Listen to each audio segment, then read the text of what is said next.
કરુણા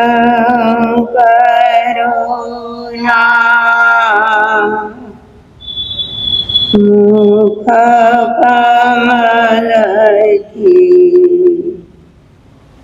વહેતી નિરમલ સરસ્વતી વર્ણધરતણી વિશાળ પ્રજ્ઞા સૂત્રરૂપે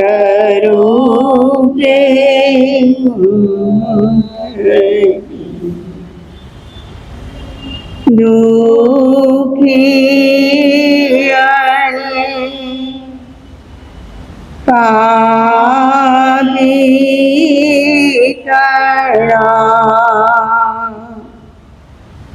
દુઃખ પાપને નિવારતી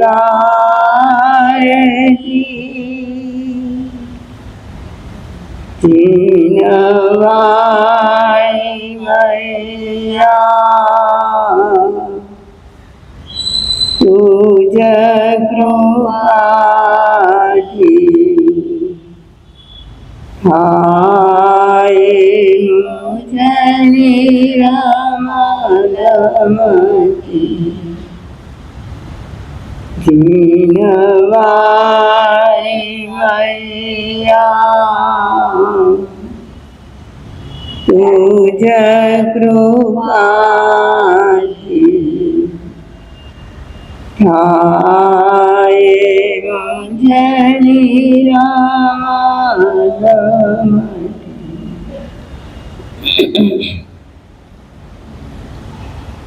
અનંત જ્ઞાની અનંત દર્શની ત્રિલોકીના તીર્થંકર પરમાત્મા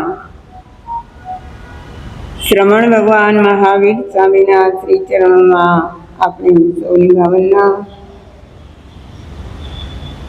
મારા તમારા અનંત અનંત ઉપકારી સર્વ ગુરુ ભગવંતોના શ્રી ચરણોમાં આપણી સૌની ભાવના ગુરુની મયા પૂજ્યવરા મુક્ત લીલંબાઈ મહાસતીજીના શ્રી ચરણોમાં આપણી સૌની ભાવના અનંત જ્ઞાની પરમાત્માએ જગતવાસી જીવોના આત્મકલ્યાણ માટે આગમોની પ્રરૂપના કરી અનાદિકાળથી મારો તમારો સૌનો આત્મા ચતુર્ગતિરૂપ આ સંસારમાં ભવભ્રમણ કરી રહ્યો છે। ભવભ્રમણ કરવા પાછળનું પ્રથમ અને મુખ્ય કારણ કયું છે? અજ્ઞાન દશા। બીજું શું કહેવું છે? ભવભ્રમણ આપણે અનાદિથી કરીએ છીએ, આજે પણ ચાલુ જ છે, હજી ભાવિમાં ક્યાં સુધી ચાલુ રહેશે એ પણ ખબર નથી, પરંતુ આપણે એમના મૂળ સુધી પહોંચીએ તો ખરા કે મારે ભવભ્રમણ શા માટે કરવું પડે છે। આપણી અંદર આપણા આત્મામાં એવું તો શું ભર્યું છે કે જેના કારણે આપણે એક ભવમાંથી બીજા ભવમાં, એક ગતિમાંથી બીજી ગતિમાં, એક જાતિને બદલે બીજી જાતિ, આવા ભવભ્રમણ ચાલુ જ રાખવા પડે છે। આપણે ઈચ્છીએ તો પણ આ ભવભ્રમણ અટકતું નથી। કારણ શું હશે?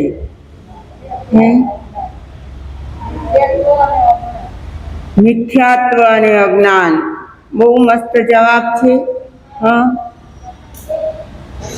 મિથ્યાત્વ અને અજ્ઞાન। આપણે છેલ્લા 2-4 દિવસોથી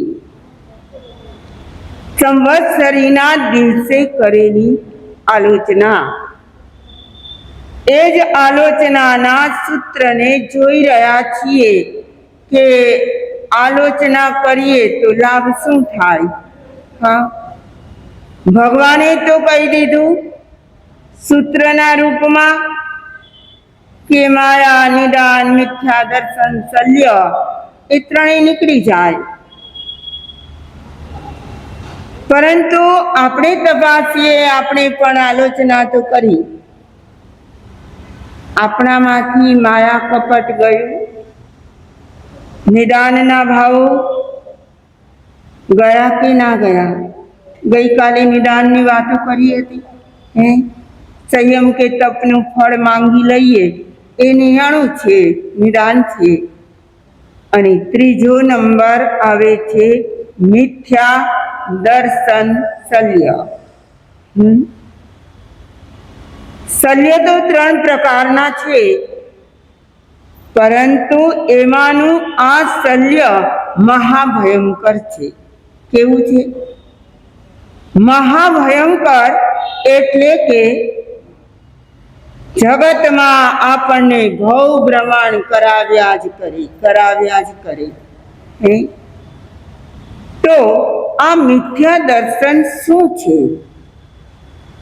દર્શન તો સમજી શકાય કે જોવું એને પણ દર્શન કહેવાય. દર્શન એટલે શ્રદ્ધા પણ કહેવાય. દર્શન એટલે દ્રષ્ટિ પણ કહેવાય.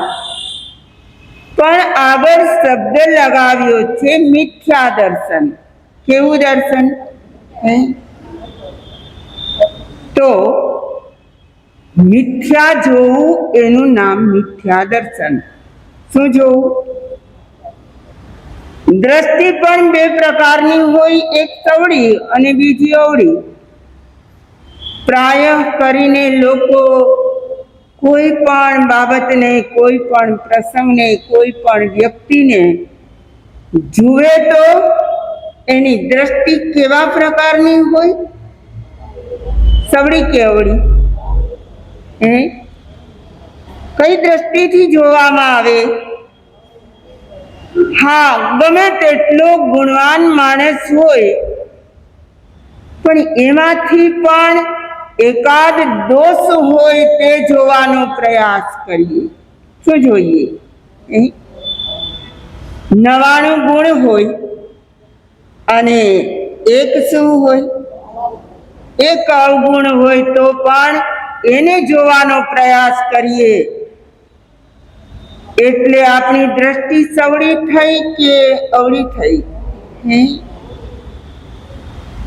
આપણે પોઝિટિવ વિચારના વાળા છીએ કે નેગેટિવ વિચારના વાળા છીએ? જો આપણે પોઝિટિવ રહીએ તો આખું એ જગત આપણને ઝગમગતું દેખાય. કેવું દેખાય? ક્યાંય કોઈ વ્યક્તિમાં આપણને દોષ કે દુર્ગુણ જોવા ના મળે. પરંતુ આપણી દ્રષ્ટિ કેવી છે? અવળી દ્રષ્ટિ, નેગેટિવ વિચારના.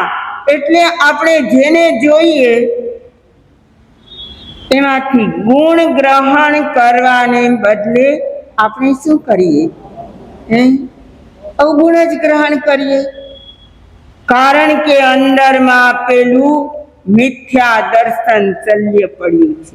શું પડ્યું છે? મિથ્યા દર્શન શલ્ય એ મોહનીય કર્મનો પ્રકાર છે. કોનો? 8 કર્મોમાં રાજા કોણ? મોહનીય કર્મ તો રાજા છે. એના 2 વિભાગ છે. એક છે દર્શન મોહનીય અને બીજું છે ચારિત્ર મોહનીય.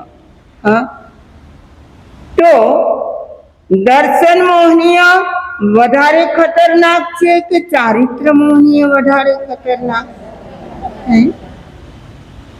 કયું? જો દર્શન મોહનીય શ્રદ્ધા ન થવા દે, આ એનો મિનિંગ છે. અને ચારિત્ર મોહનીય હોય તો એ ચારિત્ર લેવા ન દે. હવે તમે કહો કે આ બેમાંથી વધારે ખતરનાક કોણ?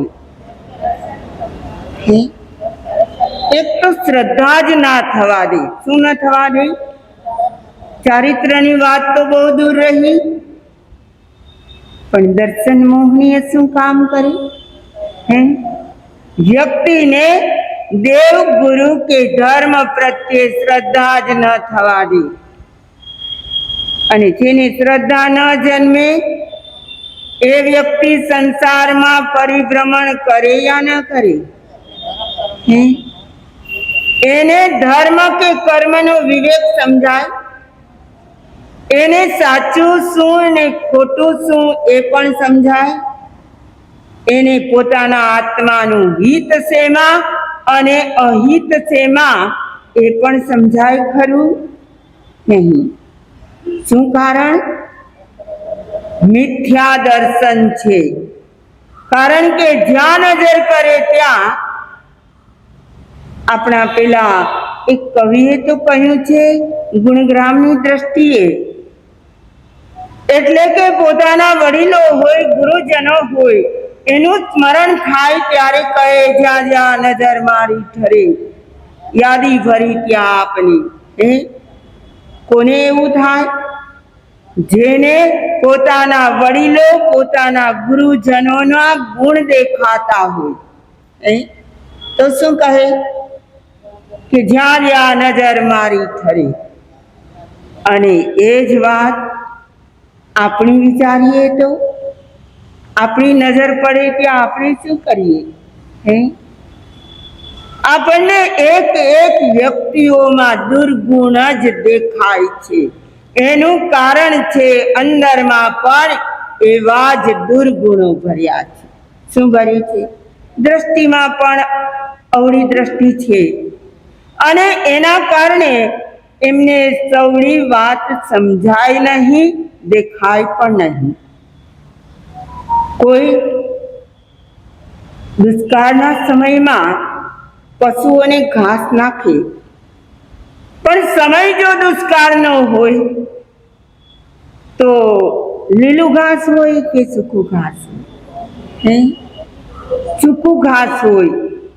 પણ એમના જે માલિક હોય પશુઓના, એમના મનમાં થાય કે મારી ગાય છે, મારી ભેંસ છે, એને લીલો ચારો બહુ જ ભાવે, પણ અત્યારે મળતો નથી, તો એ શું કરે? એને લીલા ચશ્મા પહેરાવી દે. શું કરે? હા, તો જોતા જોતા એને કેવું લાગે? ઘાસ કેવું લાગવા માંડે? એને લીલું દેખાય, પણ એ જ્યારે મોઢામાં મૂકે ત્યારે તો ખબર પડી જાય ને. એટલે લીલા ચશ્મા પહેરવા માત્રથી ઘાસ લીલું થઈ જતું નથી. અને એવી દ્રષ્ટિથી જોવાથી એના મોઢામાં કઈ લીલું ઘાસ ના આવે. બરાબર આવી જ વાત છે. મિથ્યા દર્શનના પડળ લાગેલા છે. શું લાગેલું છે? આપણી દૃષ્ટિમાં પણ મિથ્યા દર્શન એટલે મોહનીય કર્મનો એક જબરદસ્ત વિભાગ છે. અને બહુધા જન સમાજ આ મિથ્યા દર્શનથી અવરાયેલો છે. કેટલો સમાજ? બહુધા. એટલે માનો કે કોઈ જગ્યાએ 1000 વ્યક્તિ હોય તો એમાંથી મિથ્યા દર્શન વાળા કેટલા હોય? બહુમતી કોની હોય? સમ્યક દર્શન વાળાની કે મિથ્યા દર્શન વાળાની? કોની બહુમતી? મિથ્યા દર્શન. અને આ વિશ્વમાં, આ લોકમાં જ્યાં જુઓ ત્યાં આ મિથ્યા દર્શનનું એવડું મોટું સામ્રાજ્ય છે કે જેના કારણે અવળી દ્રષ્ટિથી જોયા કરે, અવગુણો જોયા કરે, એના ગાણા ગાયા કરે, કર્મબંધન કર્યા કરે અને ભવભ્રમણ ચાલુ રાખે. શું થાય? મારું તમારું આવું તો નહીં થાય? થશે? મારું કે તમારું? હું મારી જ પહેલા વાત કરું છું. મારું કે તમારું આવું તો કઈ નહીં થાય ને. હે કે અવળું જ જોવાનું? હે કોઈની વાત કરવી હોય તો પણ સારી નહીં, ખરાબ વાત પેલા કરવાની. હે પેલી બિલાડીને દૂધનું એક પાત્ર આપવામાં આવે, હા, અને એ દૂધના પાત્રમાં પોતાનું મોઢું નાખી ચપ ચપ કરતા પીવા પણ માંડે. પણ એ પીતા પીતા એની નજર પડી બાજુમાંથી એક ઉંદર પસાર થઈ ગયો. હવે શું કરે? દૂધનું પાત્ર એની જગ્યાએ પડ્યું રહે અને બિલાડી ક્યાં દોડે? કઈ બાજુ દોડી?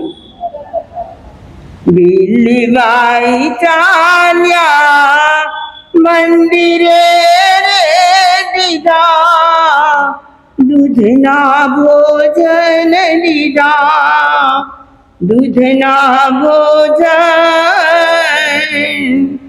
આંખે ઉંદરડો જોઈને, આંખે ઉંદરડો જોઈને, હારે એના ઝાલ્યા ના રહે મન, એના ઝાલ્યા ના રહે મન.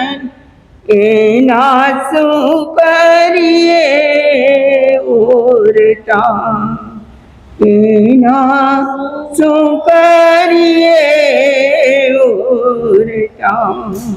આહા, બિલાડીને દૂધનું ભોજન મળે તો પણ એની દ્રષ્ટિ અગર ઉંદર પર પડી ગઈ તો વિચારો તો ખરા, મારી કે તમારી પરિસ્થિતિ કોના જેવી છે? હે આ બિલાડી જેવી નથી લાગતી? અગર હોય તો એમને આપણે કાઢશું તો ભવ ભ્રમણ અટકશે, બાકી તો બધું ઔપચારિક. શું ઔપચારિક સમજો છો? દેખાવ માટે, બતાવવા માટે આપણી જે ક્રિયા, જે અનુષ્ઠાનો, જે ધર્મ આપણે કરી રહ્યા છીએ એ પણ પ્રાય બીજાને બતાવવા માટે નથી. આપણે આપણા માટે કરવું છે. કોના માટે? આપણા પોતાના માટે જ કરવું છે. અને છતાં પણ એમાં આપણે શું કરવું છે? આવા દેખાવા કરવાથી આપણો નક્કર ધર્મ ન થાય. પણ એનું પ્રયોજન શું છે? એનું કારણ શું છે? તપાસીએ તો ખરા કે અંદરમાં એવું શું ભર્યું છે. આપણે આલોચના બોલી પણ ગયા, આલોચના સાંભળી પણ ગયા, પણ અંદરમાં પેલી દ્રષ્ટિને આપણે છોડી નથી. કઈ દ્રષ્ટિ? મિથ્યા દર્શન. ખોટું જ જોવાનું, ખોટું જ બોલવાનું, ખોટું જ કરવાનું. આ જે મિથ્યા દર્શન છે એ જો સમૂળો નાશ પામે તો આગળ વધવાના સ્ટેપ આપણને મળી જાય. સૌથી પહેલા કુઠારાઘાત કોના પર કરવો પડે? તમને ખબર છે મોહનીય કર્મ પ્રકૃતિ કેટલી? 28. અને મોહની કર્મ બંધાય ત્યારે કેટલી પ્રકૃતિ બંધાય? ત્યારે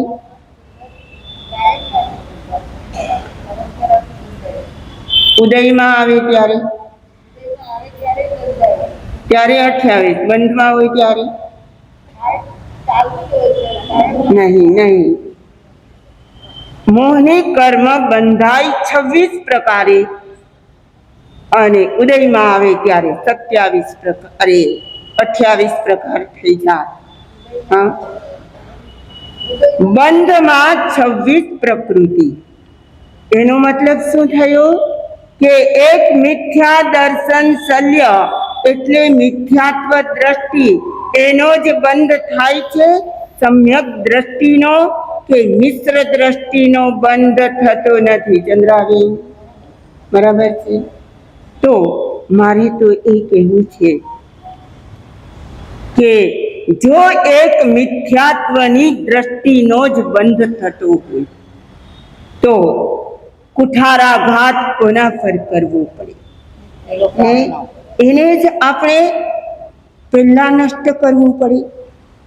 બીજું કાંઈ આવડે કે ના આવડે, મોહનીની પ્રકૃતિઓના નામ પણ આવડે કે ના આવડે, આપણે આપણી દ્રષ્ટિને સવળી બનાવી લઈએ. કેવી? અવળી દ્રષ્ટિમાંથી નીકળી જઈએ અને સવળી દ્રષ્ટિથી જોવાનું. આટલું થઈ શકે કે ના થઈ શકે?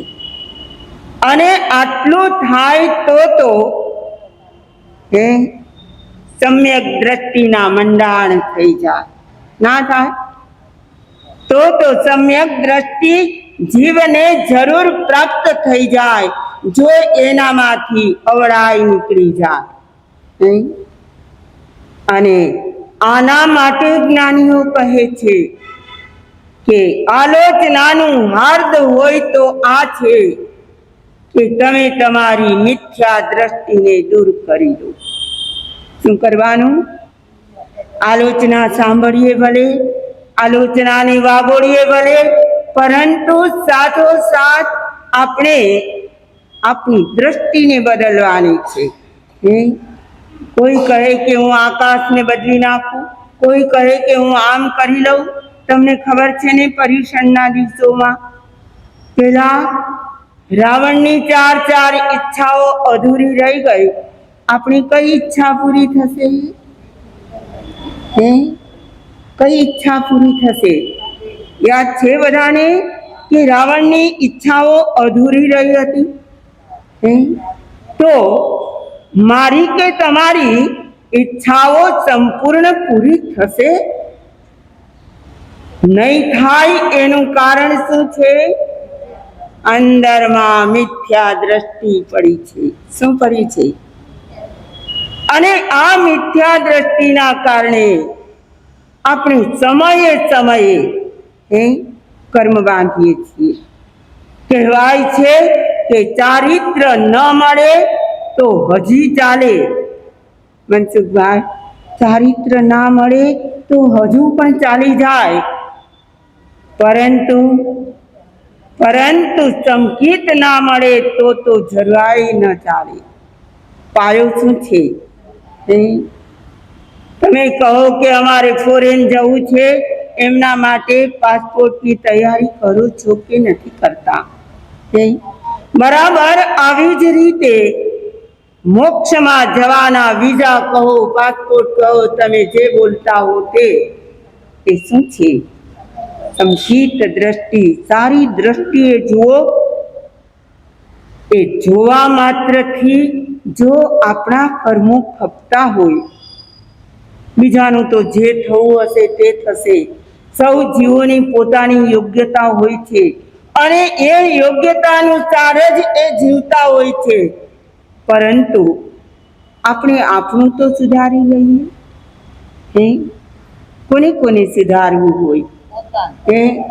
બધાને. પરંતુ એમના માટે આપણી અનાદિકાળથી પડેલી કુદ્રષ્ટિ, અવળી દ્રષ્ટિ એને બદલવી પડે. અને ન બદલાય તો સંયમ મળ્યા પછી પણ કેટલાક આત્માઓ ફરી પાછા આ ભવ સંસારમાં રખડતા થયા હોય. ના થયા હોય? અરે ભગવાનની સમીપે રહેનારા કોણ? ખુદ પરમાત્મા મહાવીરની સાથે રહેનારા એમના જ શિષ્ય બનીને રહ્યા, એમના પગલે પગલે ચાલ્યા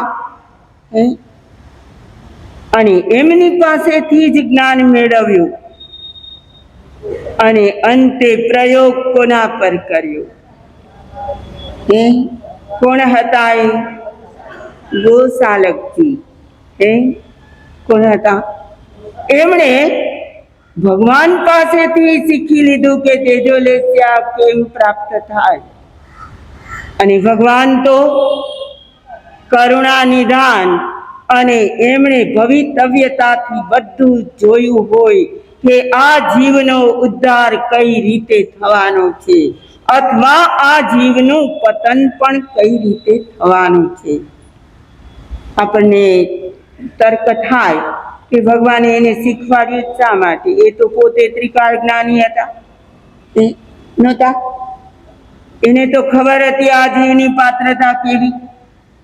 અને આપણે પેલા સંકિતના પાઠમાં બોલીએ પણ છીએ, ચુઠ્ઠું દિનમ અને જુઠ્ઠું પડી છીએ, એ નથી બોલતા. સારું જ્ઞાન અવિનીતને આપ્યું હોય તો આપણને સંકિતમાં દોષ લાગે, અને છતાં પણ ભગવાને ગોસાલકજીને શીખવાડ્યું, કારણ કે ભગવાન જાણતા હતા કે આ જીવનું આ નિમિત્તે પણ પતન થવાનું છે. અને એનો પ્રયોગ કોના પર કર્યો? ભગવાન પર કર્યો. ગુરુએ શીખવેલી વિદ્યા ગુરુ ઉપર અજમાવી, ભીષણ તેજો લેસ્યા છોડી, જ્વાળાઓ પ્રગટાવી, જ્વાળાઓ પ્રગટાવી. આવા જ્ઞાની ગુરુ હતા ને આવો હતો ગોસાળો, મહાવીરને પણ મળ્યો ગોસાળો. જો તો ખરા, ત્રિલોકીનાથ તીર્થંકર પરમાત્મા અરિહંત કક્ષાને પામેલા એમને પણ કોણ મળી ગયું? એની સાથે સાથે જાય, વિહાર કરે, તાજ તડકા, ભૂખ તરસ બધું વેઠે, એવો વિનીત થઈને પેલા રહ્યો. અને અંતે શું કર્યું? શું કર્યું? ગુરુ ઉપર જ અજમાવી દીધી એ વિદ્યા. આને પાત્રતા કહેવાય કે ના કહેવાય? આની દ્રષ્ટિ ચવડી કહેવાય કે અવળી કહેવાય? આ ગૌસાલકજી લાસ્ટ સમયમાં એમ કહે કે હું 25મું તીર્થંકર છું. શું કહે? લોકોમાં જાહેરાતો કરે. અરે કહેવાય છે કે ભગવાન મહાવીર સ્વામીના જેટલા અનુયાયીઓ હતા એના કરતા પણ ગોસાલકજીના વધારે હતા. લોકો માયા જાળમાં વધારે ફસાય. જુઓ તો ખરા, જ્યાં જ્યાં તમને એવું દેખાય કે અહીં તો ભરમાર છે, સમજી લેવું અહીં કંઈક માયાની ઝાડ પણ છે. શું છે? તો ગોસાલકજી એમના અનુયાયીઓ પણ વધારે, પોતાની જાતને 25મા તીર્થંકર, જે ન ભૂતો ન ભવિષ્યતિ, કોઈ ક્યારે 25મા તીર્થંકર, અને છતાં પણ એમનું મિથ્યા દર્શન શલ્ય. એના કારણે એવો પ્રચાર કરે કે હું તો 25મું તીર્થંકર છું. અરે ભગવાનના જમાઈ જમાલી એ પણ નિન્હવ કક્ષાને પામ્યા. નિન્હવ કોને કહેવાય? કે ભગવાન જે આગમો પ્રરૂપે એમાંથી એક શબ્દ, એક વાક્ય એની પણ મિથ્યા પ્રરૂપણા કરે તો એ નિન્હવ બની જાય. અને એમની પણ મજાની કથા છે જમાલીની. એમને તાવ આવ્યો અને શિષ્યોએ એમના માટે સંથારો પાથરવાની શરૂઆત કરી. અને તાવ એટલો બધો કે એને એમ થાય કે જલ્દી સૂઈ જાઓ. અને પૂછે પણ ખરા કે સંથારો થઈ ગયો? અને હજી પેલા સંથારો એટલે પથારી, ઘાસની પથારી તે વખતમાં કરતા, તો પાથરવાની શરૂઆત કરી હતી. અને એ આકુળ વ્યાકુળ થતા હતા એટલે ડાયા શિષ્યોએ કહી દીધું કે હા પ્રભુ, આપનો સંથારો થઈ ગયો છે. હા, આશ્વાસન માટે કહેવું પડે કે હા થઈ ગયો છે. અને એમને થયું કે આ તો ભગવાનનો મત છે, કડમાણે કડે ચલમાણે ચડે. આ 9 બોલ આપ્યા છે ભગવાને કે કરવાની શરૂઆત કરી એટલે એ કામ થઈ ગયું, એવો એક વ્યવહાર છે. હા, તમને કોઈ પૂછે કે છાયાબેન ક્યાં, તમે શું કહો? અગર તમને ખબર હોય તો તમે કહો કે એ ગયા છે કોરિયા. હજી કદાચ કોરિયા પહોંચ્યા પણ ના હોય, અહીંથી નીકળ્યા જ હોય, અથવા પ્લેનમાં ગયા તો અડધે પહોંચ્યા હોય, પણ આપણે કહીએ શું? હે મનસુખભાઈ અહીંથી બહાર નીકળે અને આપણે કહીએ ક્યાં ગયા? તો આજે વડાલા જવાના હતા. હે શું કહે? તો એ વડાલા પહોંચી ના ગયા હોય, પણ આ તો ભગવાનનો મત છે, વ્યવહારની ભાષા છે. અને એના કારણે લોકો આવું બોલતા હોય, વ્યવહાર ભાષા પણ માનનીય છે, એ પણ બોલાય છે, એને પણ આદર અપાય છે. કહેવાનો આશય, પેલા શિષ્યોએ તો ભગવાનની ભાષામાં કહ્યું, પણ એના કારણે જમાલીને આકુળ વ્યાકુળતા થઈ ગઈ અને એમણે ભગવાનના એ મતને ખોટો ઠરાવ્યો. આખર એ શું બન્યા? નિનહવ બની ગયા. મારે તો એ કહેવું છે કે આવું છે મિથ્યા દર્શન. આપણે માત્ર શાસ્ત્રના દાખલાઓ જ આપીએ છીએ એમ નહીં, આપણી પોતાની પણ જેટલી મિથ્યા માન્યતાઓ હોય, આપણા દ્રષ્ટિકોણમાં જ્યાં જ્યાં અવળચંડાઈ હોય, સમજી લેવું આપણે પણ એ મિથ્યા દર્શનથી ગ્રસ્ત છીએ અને હજુ આપણે આલોચના બરાબર કરી નથી. જો આ મિથ્યા દર્શનના ભાવો જાય તો આપણી આલોચનાના રૂપમાં આવી જાય અને એથી કરીને આપણે આત્મદર્શન, સમ્યક દર્શનને પ્રાપ્ત કરી શકીએ.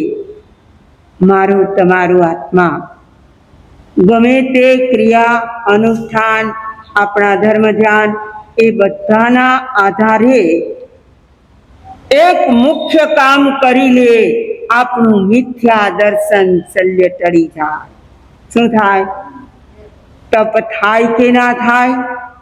સંયમ લેવાય કે ના લેવાય? પણ આપણી દ્રષ્ટિ બદલાઈ જાય તો આપણો બેડો પાર થઈ જાય. વિશેષ ભાવો અવસરે કહેવામાં આવશે.